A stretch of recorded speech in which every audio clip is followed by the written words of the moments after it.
Comenzó con una pequeña piedra, encontrada por un niño descalzo en la orilla de un río seco. Un hallazgo brillante que reformaría un imperio, encendería la primera fiebre del diamante del mundo y sentaría las bases para la mayor riqueza de una nación y sus cicatrices más profundas. Pero, ¿qué había realmente detrás de este reluciente sueño de diamantes de Sudáfrica? En 1866, cerca del río Orange, en la colonia del Cabo, un momento tranquilo cambió la historia. Erasmus Jacobs, de 15 años, hijo de un granjero, encontró una piedra brillante y transparente mientras jugaba en la orilla del río. Para Erasmus y su familia, solo era una piedrita brillante, un bling clip, y nada más. La piedra pasó de mano en mano, admirada por su brillo, pero descartada como algo sin valor. Finalmente, llegó a Schalk van Niekerk, un granjero vecino con un ojo agudo para los minerales.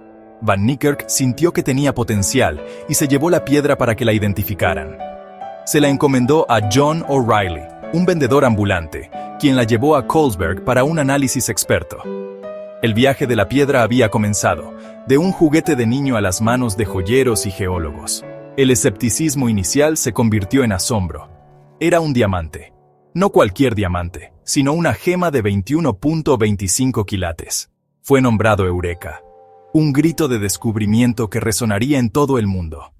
Esta única piedra, una vez un juguete de niño, encendería una transformación.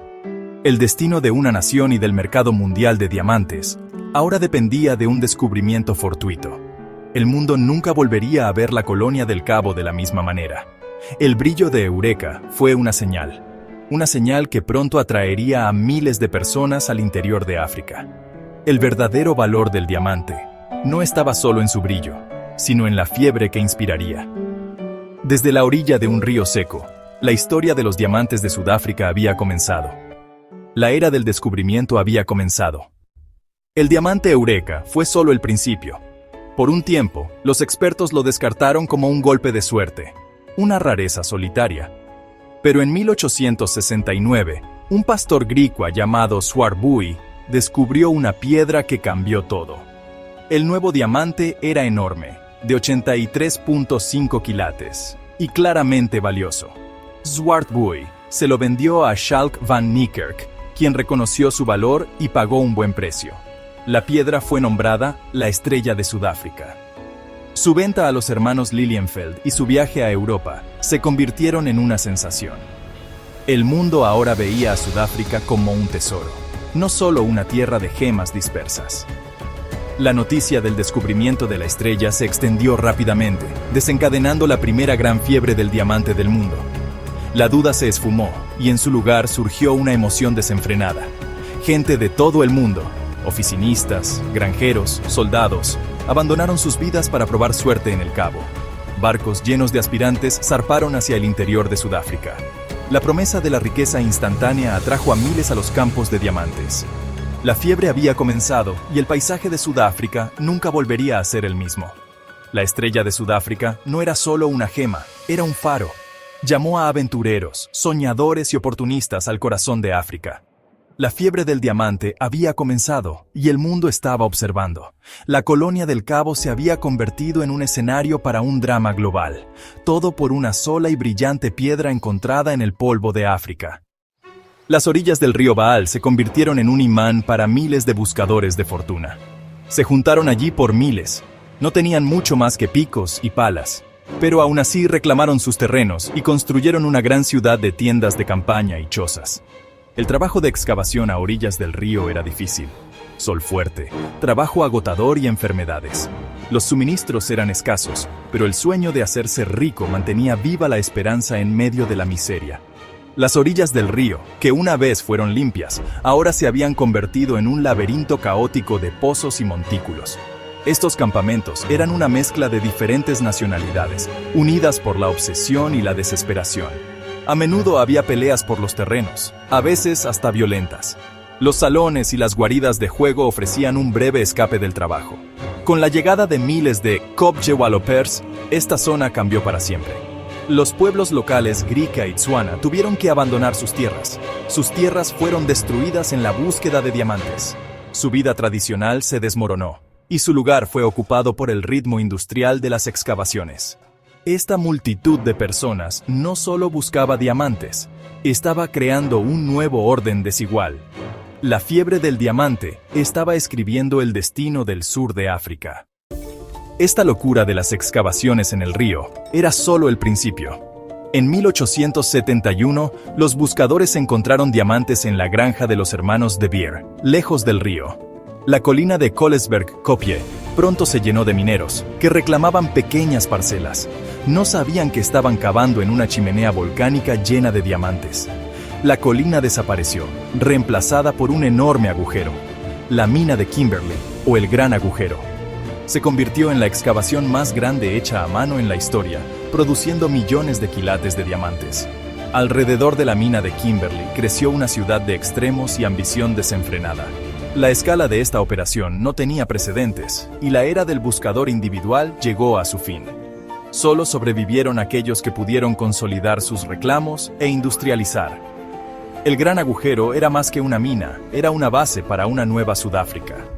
Aquí, la ambición y el ingenio forjaron un futuro construido sobre diamantes. El escenario estaba listo para que figuras poderosas tomaran el control. En este caos de Kimberley, Cecil John Rhodes hizo su entrada. Este adolescente, que llegó en 1870, no solo veía diamantes, sino una oportunidad. Empezó vendiendo hielo y agua, pero su sueño era mucho más grande. Rhodes se dio cuenta de que el verdadero poder no estaba solo en encontrar diamantes, sino en controlar su producción. El sistema de pequeños yacimientos era ineficiente y peligroso. Rhodes, junto con inversores como los Rothschild, empezó a comprar los yacimientos en apuros. Fue muy astuto, superó a sus competidores y a rivales como Barney Barnato. Su lucha por el control se convirtió en un ejemplo que se libró en la sala de juntas, no en el pozo de la mina. Al final, la estrategia de Rhodes tuvo éxito. Su objetivo era apoderarse de toda la mina. Su proceso de fusión sentó las bases de un imperio de diamantes. Rhodes no era solo un buscador de fortuna, era el arquitecto del poder corporativo. Estaba convirtiendo el caos en una máquina, sobre la que solo él tendría el control. En 1888, el sueño de Rhodes se hizo realidad, con la formación de De Beers Consolidated Mines. Al combinar sus propiedades con Barnato, Rhodes creó un monopolio, controlando las fuentes de diamantes más ricas del mundo. La era de la competencia había terminado, la era del monopolio había comenzado. Rhodes entendía que el valor de los diamantes residía en su escasez. De Beers controlaba el suministro, liberando los diamantes poco a poco para mantener los precios altos. Un sindicato en Londres gestionaba la distribución global, fijando el precio y la cantidad. De Beers podía dictar quién compraría los diamantes y a qué precio. En pocos años, controló el 90% de la producción mundial. La compañía de Rhodes se convirtió en la guardiana del sueño de los diamantes del mundo. La frontera salvaje ahora estaba tranquila, su riqueza fluía a través de una sola fortaleza sólida. La fiebre del diamante se había convertido en un cartel global. La riqueza de los diamantes fortaleció las intenciones del Imperio Británico. La riqueza de Kimberley financió ferrocarriles, ciudades y la expansión colonial. Cecil Rhodes demostró la conexión entre los negocios y el imperialismo. Pero este crecimiento creó una clara jerarquía social. En la cima, los dueños de las minas y los trabajadores blancos cualificados. En la parte inferior, los trabajadores negros, que eran explotados y controlados. El sistema de barracones obligó a los trabajadores negros a vivir en barracones tipo cárcel, separados de sus familias, y se les pagaba una pequeña fracción del salario de los trabajadores blancos. Este sistema de discriminación racial sentó las bases del apartheid. La riqueza de los campos de diamantes se construyó sobre la mano de obra negra desposeída. Esta fiebre transformó Sudáfrica, pero creó profundas desigualdades. Los diamantes se convirtieron en símbolos tanto del poder imperial como de la explotación. Estas piedras brillantes tuvieron un alto costo humano. Para finales de siglo, los campos de diamantes de Sudáfrica simbolizaban una nueva era industrial. En 30 años, un área remota se convirtió en la capital mundial del diamante. Su legado fue complejo, mucha riqueza, innovación y un profundo sufrimiento. El Gran Agujero se convirtió en un monumento a la ambición y al trabajo duro. Pero las cicatrices sociales la segregación, el control laboral, la desigualdad, fueron más profundas. Estos sistemas se convirtieron en planos para futuras industrias y conflictos. El monopolio del diamante dio forma a los mercados globales durante 100 años. Los diamantes de Sudáfrica eran mucho más que una fortuna geográfica. Remodelaron la sociedad. El brillo que Erasmus Jacobs vio desató fuerzas que crearon y dividieron una nación. Al comenzar el siglo XX, De Beers dominaba la economía y la sociedad de Sudáfrica. El legado de la fiebre de los diamantes dio forma a las luchas del país, contra la segregación, por los derechos de los trabajadores y sobre los recursos naturales. El sistema de trabajadores migrantes y los campamentos se convirtieron en modelos para el apartheid. La riqueza de los diamantes financió al Estado, mientras que las condiciones de los mineros alimentaron la resistencia.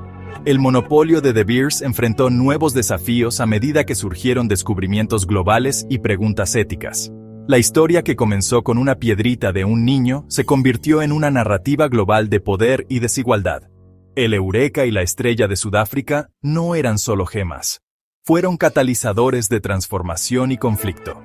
El legado brillante de los diamantes de Sudáfrica proyecta una sombra larga y compleja. Desde un simple hallazgo hasta un imperio construido sobre piedras brillantes, la historia de los diamantes de Sudáfrica apenas comenzaba. Pero detrás de este brillo se esconde una historia más profunda de poder, dolor y perseverancia. Únete a nosotros en la parte 2, mientras desenterramos los costos ocultos, el surgimiento de la resistencia y el legado que aún hoy da forma a esta tierra. Suscríbete y quédate con Wonders, donde la historia revela sus secretos más preciados.